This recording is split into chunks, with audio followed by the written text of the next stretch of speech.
Hello everyone, আজকে আমরা যাচ্ছিলাম চম্পার বাড়িতে। কারণ ও আগের দিন মরিচুলোর বাড়িতে কেউ থাকবে না, তাই আমরা তিনজন মিলে ভেবেছিলাম যে একটা বিরিয়ানি পার্টি করবো। তো আমি এখানে ঈশাকে আনতে গেছিলাম, কারণ ও শিয়ালদায় গেছিলো একটা কাজে। ওখান থেকে আসতে অনেকটা লেট করে ফেলেছিল, আবার একটা দুটো বাজিয়ে দিয়েছিল।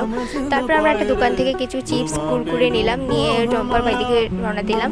চম্পার বাড়িতে ঢোকার আগে আমি চম্পাকার সাথে একবার ফোনে কথা হয়ে গেছিলো যে ঢোকার সময় ঈশার একটা অপছন্দের গান চালানো হবে। ওর রিয়াকশান দেখাচ্ছ, ওর এক্সপ্রেশন থেকে তোমরা বুঝতেই পারছো যে ওর রিয়াকশানটা কেমন ছিল। ও গানটা একদম পছন্দ করে না, তাই জন্য ওর পেছনে লাগা হচ্ছিলো। তো তারপর আমরা ওখানে কিছুক্ষণ বসলাম, বসে নাচানাচি শুরু করে দিয়েছিলাম। তারপর অনেকটা বিকেল হয়ে গেছিলো, যেহেতু আমাদের খুব খিদেও পেয়ে গেছিলো, তাই আমরা খেতেও বসে গেছিলাম। এখানে সুন্দর করে সার্ভ করা হয়েছিল। তো তারপর আমরা খাওয়া দাওয়া কমপ্লিট করে ওখানে আর বেশিক্ষণ ছিলাম না, কারণ বাইরে খুব বৃষ্টি পড়ছিল। আর ঈশার বাড়িটা আমাদের বাড়ি থেকে একটু দূরে ছিল, চম্পার আমার বাড়ি থেকে, কারণ চম্পার বাড়ি আমার বাড়ি প্রায় পাশাপাশি। ভিডিওটা যদি ভালো লেগে তাহলে লাইক করে দিও। দেখা হচ্ছে নেক্সট ব্লগে। টাটা।